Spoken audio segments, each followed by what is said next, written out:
Hey everybody, welcome back to Electric Cafe. Today's album review is on Recoil's 1992 album called Bloodline. Um, I remember the first time I heard this was probably in the late 90s. My brother had this CD, and it's been kind of I was kind of like thinking about some albums to review that I hadn't heard in a long time, and I don't actually have this album. But I was thinking of certain projects, and I've been going like through a lot of Mute's catalog. So I figured I'd do a review on Recoil's on this album Bloodline. Um, Recoil was a side project, of course, of Alan Wilder from Depeche Mode, and the first couple albums were in like '86 and '88, and they were sort of on the experimental kind of like longer tracks. They weren't necessarily like on this album where they sort of turned it into like a really a mix of a lot of different genres on this album. A lot of different styles of really dance music, and so it sort of evolved, and I'm sure he put a lot of his. I'm sure at the time Alan Wilder put a lot of his. Wouldn't say his time, but his kind of direction and his focus into his Recoil project after Violator's success. I think deep down, probably even before the issues on Songs of Faith and Devotion, where he left them, he could sort of see the cracks start forming in during Violator, I'm sure, and that tour, and things were kind of getting a little bit out of hand. And you know, I know probably the direction of the album Songs of Faith and Devotion was sort of the last straw, and getting along with David Gahan, I'm sure, was a lot worse than we all know. I'm sure they kind of kept that kind of quiet, trying to be respectful, and I'm sure they have respect for each other. But you can sort of see the direction of the album of Violator to Songs of Faith and Devotion, and that probably what inspired Alan Wilder to sort of do Bloodline and then really start focusing a little bit more on his own projects, because he wasn't necessarily getting Depeche Mode to where I think he wanted them to go. Songs of Faith and Devotion would have been interesting if Alan Wilder had a bigger part in that. I feel like he did have a big part in that in the studio, in the post production of that, in the recording of it, but not so much in the direction of it, of the songs. He wasn't necessarily the songwriter, right? So, he's not going to have as much of a say so in where the songs go, and that's kind of always been. And I think to that point he was probably, like he said in that letter when he left, it was kind of like he was doing more than he should have, more than he was respected for, probably more than what he was paid for. I don't know, but he was not only was he doing more on, he was probably doing, playing drums and keyboard. He was probably the most active on the stage. Not physically, because David Gahan was prancing around and stuff like that, but he was probably doing the most session work, the most instrument playing, the most studio work for sure of the four, most production work of the four. So maybe the most editing and most, uh, like Violator. I'm sure along with Flood, he did the most on the processing on the album, and probably making the album sound how it was. He was probably the most important one with that, with Flood and Francis Kevorkian and stuff like that, and even more so than probably David and Martin had to say so in that stuff, if I'm not fully mistaken. But so this, you can see his desire to make other music kind of coinciding with that, to where he's going to be doing his own album, and that kind of comes to the point where this Recoil album is not just a side project where he's kind of noodling around with some sounds and kind of making experimental. Like, no, he's going full board with having a singer on here, with having some feature other mute artists on here, um, all kinds of different styles. So that kind of led to this album was probably a combination of all those things, and just wanting to do something that was his own. Do I think this is a successful album? In some ways, yes. In some ways, no. When I think of the good of the album, there's definitely some cool beats on here. Lots of good sounds for the time.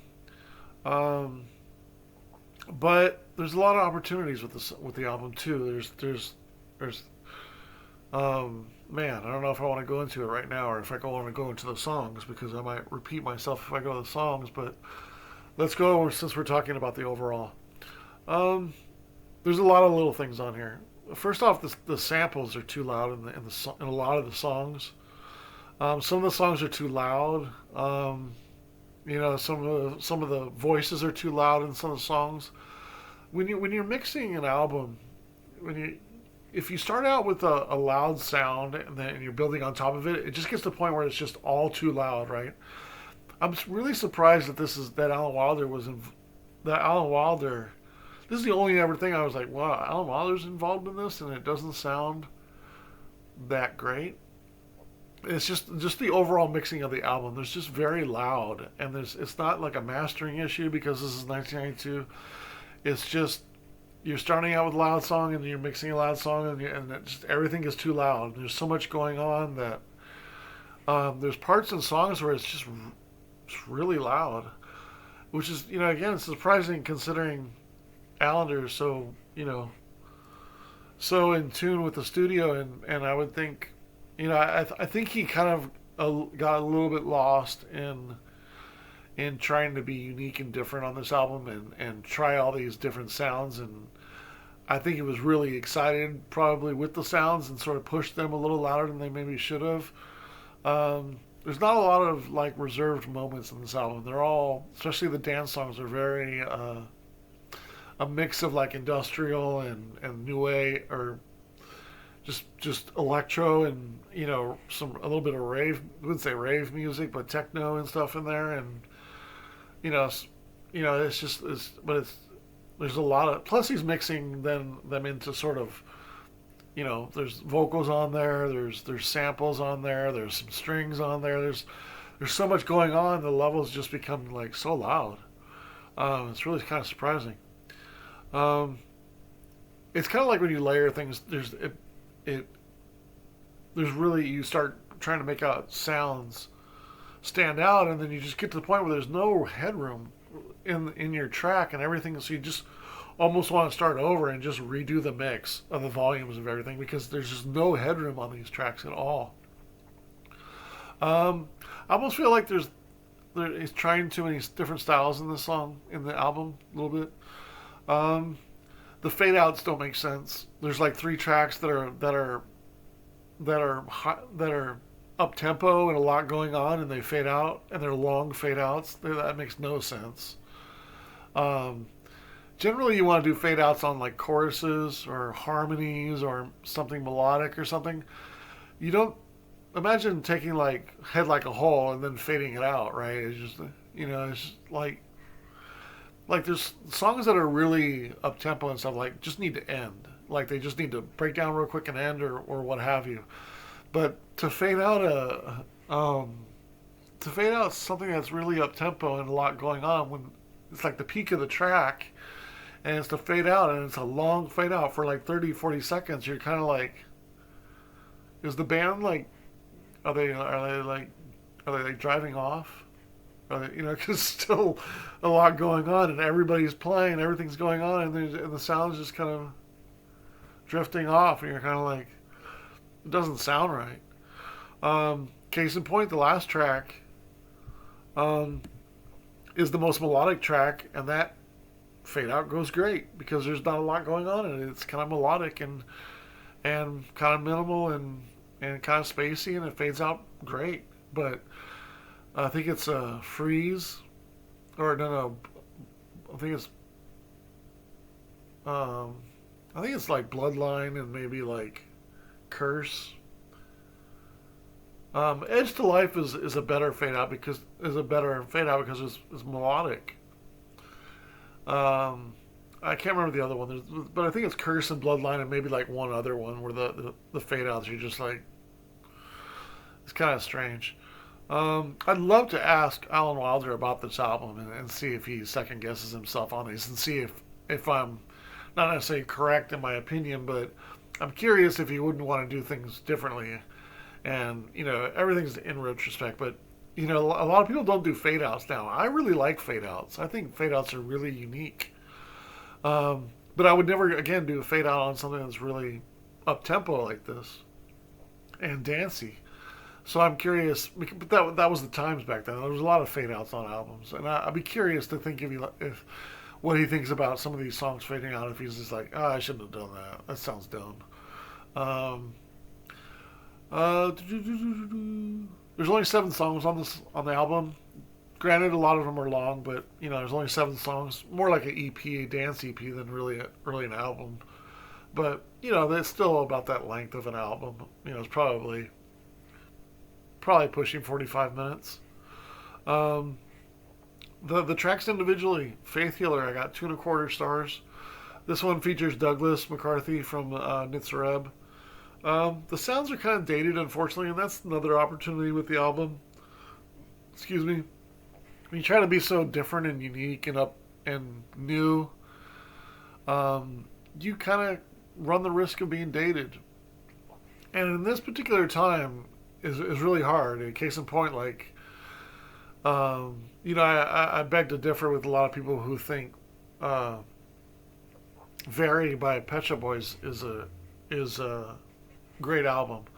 I do like the songs a lot, but the dance music is kind of dated in that. I still think it's a very good album for sure. And I'm curious. I brought that up because I'm going to rate that one next week. But yeah, it's interesting because you think of like industrial bands, right? Like it's Reb. Normally, like they kind of date their sounds dated in a good way for the most part. I think and there's some in there where they maybe don't. But if you're somebody who makes music like Depeche Mode and then you're trying to make aggressive music and dance music and you're trying to make it too hip, maybe you run the risk of it kind of being not timeless and sort of sounding dated. And there's some of this that sounds dated in some of these songs for sure. But that's a really tough time to do dance music. Like 80s is a little bit differently when you do like an industrial album. 1992, like techno and rave music is just becoming big, and you're sort of inspired by it and you want to do it. And case in point, the track number 5, Curse, is has a I think it's 5, right?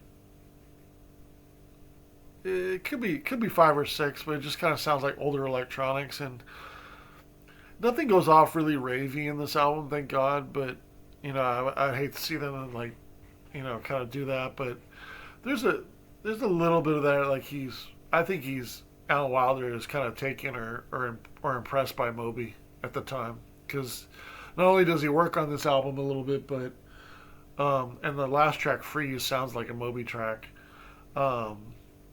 He's trying to make a Moby track on that one, I feel like. And but he's also kind of there's a little bit of breakbeat that's on here, and not all of it really sounds that great 30 some years later.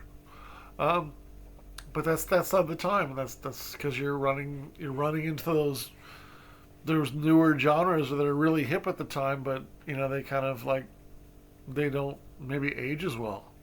It just happens if you kind of delve in kind of the hipper area of dance music, you might run the risk of it being dated. Sometimes you don't know. I wouldn't say you don't know, but sometimes that it can. You feel like, especially with like industrial movie that's trying to sound like rock and stuff like that, like you run the risk of it sounding not good 20, 30 years late. Definitely not as hip, anyways. And Faith Healer kind of has that. The last minute or so is a little bit better. I give it 2.25 stars. Electro Blues for a Buck of White, track number 2. It's kind of my least favorite on here. I gave it a star and 3. a star and three quarters. It was almost good, but there's some parts of it that are like, again, the vocal style, the vocal samples of it is too low, way too high. Um, it's interesting. This sounds like Moby's Play album. So you got this blues sort of sample in the background, right? And then he's sort of doing some electronic music. It sounds like natural blues, kind of, or some of those styles like from Honey and Run On and those Moby songs from Play. So I'm wondering if Moby didn't get inspired by this to later on do those kind of styles, because Moby's on this album and then this song sounds sort of like natural blues in a way, except maybe a little bit more of the time of 1992, a little bit more techno or ravey than Moby is in 1999, sounding more down tempo in the style. But yeah, I mean, you have blues samples over dance music. I mean, I don't know. Did it originate here? Then Moby sort of took it, right? I'd be curious to ask Moby or Alan Wilder about that. It was like, hey, Alan, did Moby take your idea for doing blues over dance music? Um, Solid melody though. Strings are nice.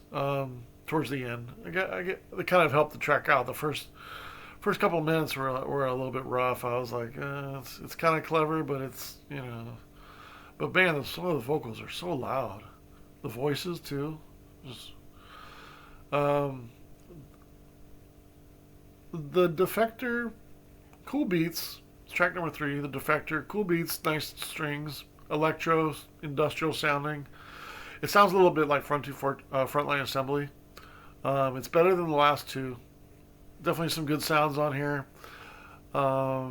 It tries to be different and kind of lacks a little bit of a soul, though.